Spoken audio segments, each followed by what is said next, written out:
പോയി. പക്ഷേ അവർ പാടിയ പാട്ടുകൾ അങ്ങനെ അങ്ങ് പോവില്ല.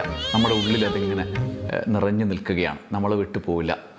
ആ പാട്ടുകൾ നമ്മൾ കേട്ടുറങ്ങാൻ വേണ്ടി നമ്മുടെ ഉള്ളിലേക്ക് എടുത്ത പാട്ടുകൾ, മറ്റുള്ളവരെ ഉറക്കാൻ വേണ്ടി, മക്കളെ അടക്കം ഉറക്കാൻ വേണ്ടി പാടിയ പാട്ടുകൾ, നമ്മൾ വേദനിക്കുമ്പോൾ നമ്മൾ ആശ്വസിക്കാൻ കേട്ട പാട്ടുകൾ, പ്രണയിക്കുമ്പോൾ കേട്ട പാട്ടുകൾ, ഒരുപാട് പാട്ടുകളുണ്ട്. അടിസ്ഥാനപരമായ ഭാവം ശോകഭാവമാണ്. എൻ്റെ ഇഷ്ടപ്പെട്ട പാട്ടുകളിലൊക്കെ അത് തന്നെയാണ് ഉള്ളത്.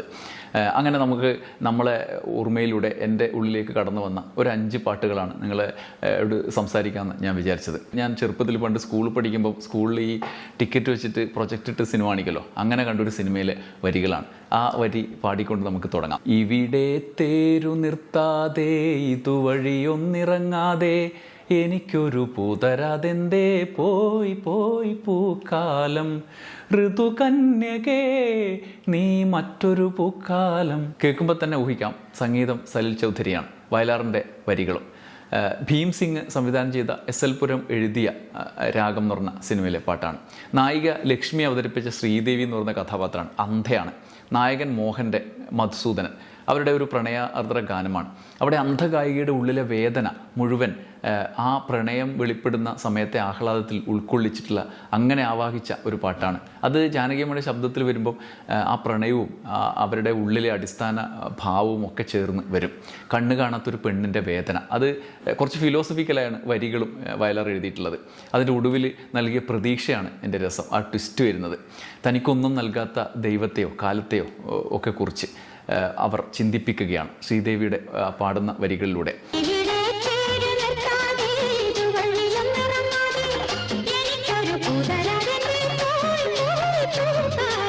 അതൊരു നിരാശയാണോ, നിസ്സഹായതയാണോ, ചോദ്യമാണോ, ജീവിതത്തെക്കുറിച്ചുള്ള നിരർത്ഥക ബോധമാണോ എന്നിങ്ങനെ പല വേദനയിൽ നമ്മളിങ്ങനെ നിൽക്കുമ്പോഴാണ് അടുത്തൊരു വരി യേശുദാസിൻ്റെ ശബ്ദത്തിൽ വരിക.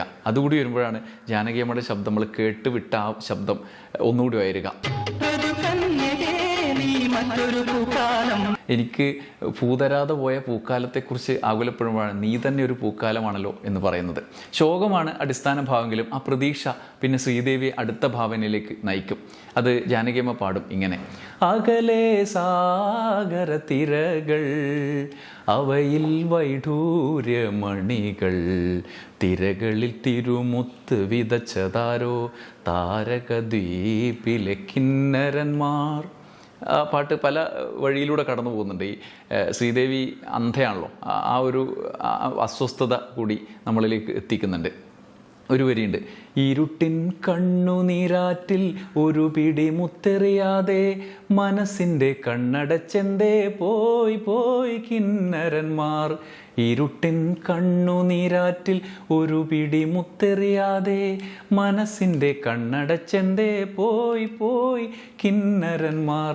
ഹൃദയേശ്വരി നീ മറ്റൊരു വൈഢൂര്യം, ഇതിലേ പോയത് വസന്തം. ഇപ്പോൾ മറ്റൊരു പാട്ട്: സന്ധ്യേ കണ്ണിരിതെന്തേ സന്ധ്യേ.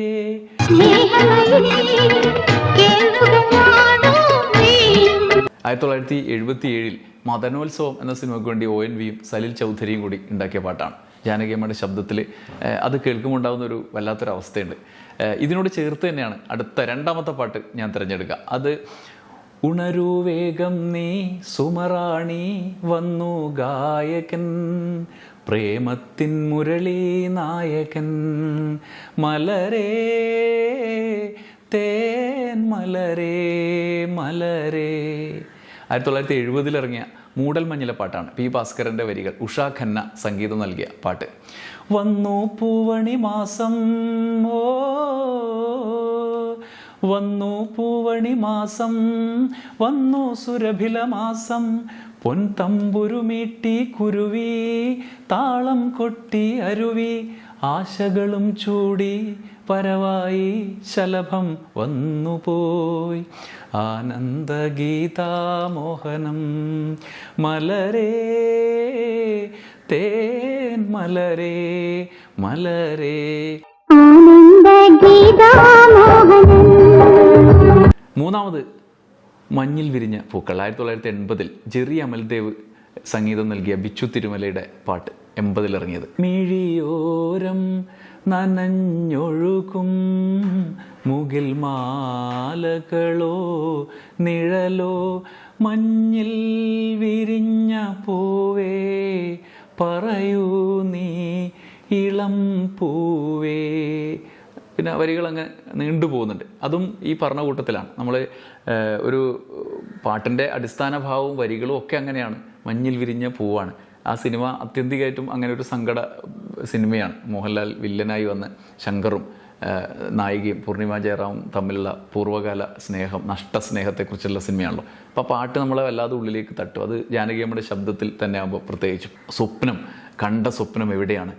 ഏതോ വസന്തവനിയിൽ കിനാവായി വിരിഞ്ഞു നീ, പനിനീരിലെൻ്റെ ഹൃദയം നിലാവായി അലിഞ്ഞു പോയി. ഇങ്ങനെ പോവും. ഒരു രക്ഷയില്ലാത്ത പാട്ടാണ്. പിന്നൊന്ന് നാലാമതൊരു പാട്ട് പറയുകയാണെങ്കിൽ 82-ൽ ഇത് ഞങ്ങളുടെ കഥ എന്ന് പറഞ്ഞൊരു സിനിമ ഉണ്ടായിരുന്നു. ജോൺസൺ പി ഭാസ്കരൻ ടീമിൻ്റെ ജാനകിയമ്മ പാടിയ പാട്ട്. അത് പക്ഷേ ക്ലാസ് പാട്ടാണ്. ആ പാട്ട് നമ്മൾ പാടാതിട്ടൊരു സന്ദർഭം ഉണ്ടാവുമോ എന്ന് നമുക്ക് സംശയമാണ്. അങ്ങനെയുള്ള ഒരു പാട്ടാണ്. സ്വർണ്ണമുകിലേ സ്വർണ്ണമുകിലേ സ്വപ്നം കാണാറുണ്ടോ, നീയും സ്വപ്നം കാണാറുണ്ടോ. അതിലെനിക്ക് ഏറ്റവും ഇഷ്ടമുള്ള വരി അടുത്തതാണ്. കണ്ണുനീർക്കുടം തലയിൽ ഏന്തി വിണ്ണിൻ വീതിയിൽ നടക്കുമ്പോൾ, സ്വർണ്ണ ചിറകുകൾ ചുരുക്കിയൊതുക്കി വസന്തരാത്രി മയങ്ങുമ്പോൾ, സ്വർണ്ണമുകിലേ സ്വർണ്ണമുകിലേ സ്വപ്നം കാണാറുണ്ടോ.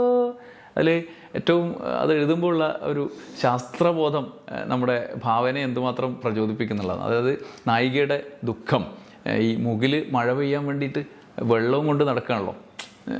സ്വർണ്ണ മുകിൽ ഉള്ളിൽ നിറയെ കണ്ണീരാണ് ഉള്ളതെന്നാണ് പറയുന്നത്. കണ്ണുനീർക്കുടമാണ് ഉള്ളിലുള്ളതെന്നാണ് പറയുന്നത്. അത് ഇങ്ങനെ പെയ്ത് താഴേക്ക് വരുമ്പോൾ നമ്മൾ മഴ വന്നു എന്ന് പറയുമ്പം അത് നായികയുടെ കണ്ണീരിൻ്റെ ദുഃഖത്തിൻ്റെ ആഴം വ്യക്തമാക്കുന്ന വരികളാക്കി മാറ്റിയിരിക്കുകയാണ്. ഇനി അഞ്ചാമതൊരു പാട്ട്. ഈ 4 പാട്ടുകൾ മാത്രമല്ല കേട്ടോ. ഇനി ഞാൻ പറഞ്ഞു വരുന്ന പറയാത്ത വിട്ടുപോയ എനിക്ക് തന്നെ ഇഷ്ടമുള്ള ഒരുപാട് പാട്ടുണ്ട്. പക്ഷേ എന്നെ പെട്ടെന്ന് ലിസ്റ്റ് ചെയ്യുന്ന സമയത്ത് നമ്മുടെ മുൻ അനുഭവവും നമ്മളുള്ളിൽ ഒരുപാട് കൊണ്ടു നടക്കുന്നതായ 5 പാട്ട് എന്നാണ് ഞാൻ ഉദ്ദേശിച്ചത്. 5-മത്തെ പാട്ട് ഒരു താരാട്ട് പാട്ടിന് എടുക്കണമെന്ന് എനിക്ക് ആഗ്രഹം ഉണ്ടായിരുന്നു. പക്ഷെ താരാട്ട് പാട്ട് തപ്പിപ്പോയാൽ വല്ലാത്ത ഒരു വലിയ കടലാണ് നമുക്ക് മുന്നിൽ ഉണ്ടാവുക. എന്നെ ഏറ്റവും കൂടുതൽ എനിക്ക് വല്ലാത്ത ഉള്ളിൽ കൊണ്ടു നടന്നൊരു താരാട്ട് പാട്ടാണ്. അത് നിങ്ങൾ സ്ഥിരം പാടുന്നത് ഇതാണോ താരാട്ട് പാട്ടെന്ന് ചിലപ്പോൾ ചിലർ ചോദിക്കാൻ സാധ്യതയുണ്ട്. എൻ്റെ തിരഞ്ഞെടുപ്പിലേക്ക് വരുന്നതിന് മുന്നേ, ഞാൻ ആ പാട്ട് പറയുന്നതിന് മുന്നേ ജാനകിയമ്മയുടെ താരാട്ട് പാട്ടിനെ കുറിച്ച് പറയാതെ പോകാൻ പറ്റില്ല. ഒരുപക്ഷെ ജാനകിയമ്മയുടെ താരാട്ട് പാട്ട് കേൾക്കാതെ ഉറങ്ങിയ മലയാളി ഉണ്ടാവില്ല, ഇന്ന് ജീവിച്ചിരിപ്പുണ്ടാവില്ല. അത്രമാത്രമാണ് അവരുടെ പാട്ടുകൾ. ലിസ്റ്റ് എടുക്കാൻ നിന്നാൽ പാട്ട് നമ്മൾ കേട്ടുറങ്ങിയ ആളുകളുണ്ടാവും, നമ്മളെപ്പോഴെങ്കിലും പാടിയിട്ടുണ്ടാവും, നമ്മളുറങ്ങാനോ മക്കളെ ഉറക്കാനോ അല്ലാതെയോ ഒക്കെയായി പാടിയ പാട്ടുകൾ ഒരുപാടുണ്ടാവും. ഞാൻ ചില ഉദാഹരണം പറയും. 82-ൽ ഓളങ്ങളിൽ പാടിയ തുമ്പിവാ തുമ്പക്കുടത്തിൽ തുഞ്ചത്തായി ഊഞ്ഞാലിടാം എന്നൊരു പാട്ടുണ്ടല്ലോ. 83-ലെ ആ രാത്രിയിലെ പാട്ട്. പിന്നീട് നമ്മൾ ലോകയിൽ കേട്ട പാട്ടുണ്ടല്ലോ. കിളിയേ കിളിയേ മണിമണി മേഘത്തോപ്പിൽ ഒരു മലർന്നുള്ളാൻ പോകും അഴകിന്നഴകേ. ലോകയിൽ ഉപയോഗിച്ചിട്ടുള്ളതുകൊണ്ട് കൂടുതൽ പുതിയ തലമുറക്കും ഇപ്പോൾ നമ്മളെ മക്കളെല്ലാം വല്ലാണ്ട് ആ പാട്ട് പിന്നീട് പാടിയിട്ടുണ്ട്. ആ സിനിമയുടെ ഒറിജിനലിൽ നിന്ന് വ്യത്യസ്തമായിട്ട് പുതിയ കാലത്ത് പാടിയിട്ടുണ്ട്. മറ്റൊന്നുണ്ട്, ഓലത്തുമ്പത്തിരുന്നുയലാടും ചെല്ലപ്പൈങ്കിളി. 92-ൽ വിച്ചു തിരുമലയുടെ പാട്ട്, പപ്പയുടെ സ്വന്തം അപ്പൂസിൽ ഇളയരാജയുടെ പാട്ട്. ആഴക്കടലിൻ്റെ അങ്ങേക്കരയിലായി ചാന്തുകൂട്ടിലെ പാട്ട് 2005-ൽ വിദ്യാസാഗർ, വയലാർ, ശരത്ചന്ദ്രവർമ്മ. ജാനകിയമ്മയുടെ പാട്ടിലെ ഒരു യാദൃശ്ചികത വയലാറും മകനും എഴുതിയ പാട്ടുകൾ പാടിയെന്നാണ്. ഉണ്ണി ആരാരിരോ തങ്കമാരാരിരോ 78-ൽ അവളുടെ രാവുകളിലെ AT ഉമ്മർ വിച്ചു തിരുമല പാട്ട്. പിന്നെ എനിക്കിഷ്ടപ്പെട്ട പാട്ട് ഞാൻ പറയാം. അതിലും ഒരു കാരണമുണ്ട് എന്ന് തോന്നുന്നു. ഇത് നമ്മൾ മൊത്തത്തിൽ എൻ്റെ ടേസ്റ്റ് വെച്ച് നോക്കിയപ്പം ആ ഒരു ശോകഭാവം അതിനകത്തും കാണാൻ പറ്റുന്നുണ്ട്.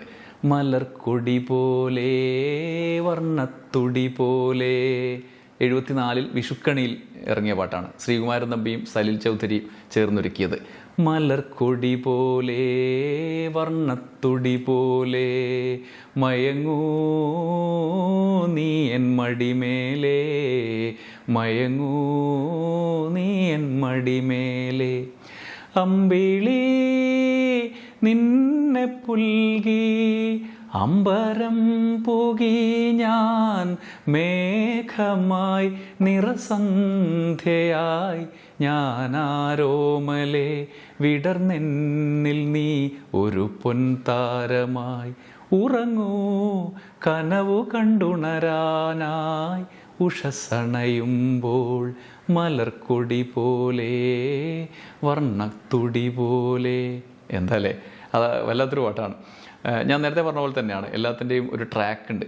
അത് ഒരേ ട്രാക്കല്ല, വ്യത്യസ്ത തലത്തിൽ പ്രണയം, സ്നേഹം, ഓമനത്വം, താരാട്ട് ഭാവം ഒക്കെ വരുമ്പോഴുണ്ടാകുന്ന അതിലൊക്കെ ഉൾക്കൊള്ളുന്ന ഒരു മനുഷ്യൻ്റെ അടിസ്ഥാന ഭാവമുണ്ട്. അത് ജാനകി അമ്മയുടെ ശബ്ദത്തിലുണ്ട്. 20 ഭാഷകൾ ഇത്രയും നാളും ഇനിയുള്ള കാലവും നമ്മൾ എത്രയോ തലമുറകൾക്കായി കൊണ്ടു നടക്കാൻ 20,000-ലധികം പാട്ടുകൾ. മികച്ച ഗായികയ്ക്കുള്ള ദേശീയ പുരസ്കാരം 4 തവണ, കേരള സംസ്ഥാന പുരസ്കാരം 11 തവണ, മറ്റ് സംസ്ഥാനങ്ങളുടെ പുരസ്കാരം 22 തവണ. അതിൻ്റെ ഗാനരചയിതാവായി, സംഗീത സംവിധായികയായി 2013 പത്മഭൂഷൺ കിട്ടി, നിരസിച്ചു. നമ്മൾ സർഗാത്മകതയുടെ ഒരു മേഖലയിലും കാണാത്തതുപോലെ അസാധാരണമായി തൻ്റെ സംഗീത പ്രവർത്തനം തന്നെ അവസാനിപ്പിച്ച് പൊതുവേദി വിടുന്നതായി 2017 തൻ്റെ 79-ാം വയസ്സിൽ പ്രഖ്യാപിച്ച ജാനകിയമ്മയെ കണ്ടു. ഇപ്പോൾ 88-ാം വയസ്സിൽ ജീവിതത്തിൽ നിന്നേ വിടവാങ്ങിയ ജാനകിയമ്മ. പക്ഷേ ജാനകിയമ്മ അങ്ങനെ കടന്നു പോകുന്നില്ല. കാരണം അവരുടെ പാട്ടുകൾ നമ്മളെ ജീവിപ്പിക്കുന്ന പാട്ടുകളാണ്. ആ പാട്ടുകളിലൂടെയും നമ്മളിലൂടെയും ജാനകിയമ്മ അനശ്വര ജീവിതം തുടരും. ഈ പാട്ടുകൾക്ക്, ആ പാട്ട് ജീവിതത്തിന് ഒക്കെ നമ്മുടെ ജീവിതം മുന്നോട്ട് നയിക്കാൻ കാരണമാകുന്ന ഈ പാട്ട് ജീവിതത്തിന് നന്ദി.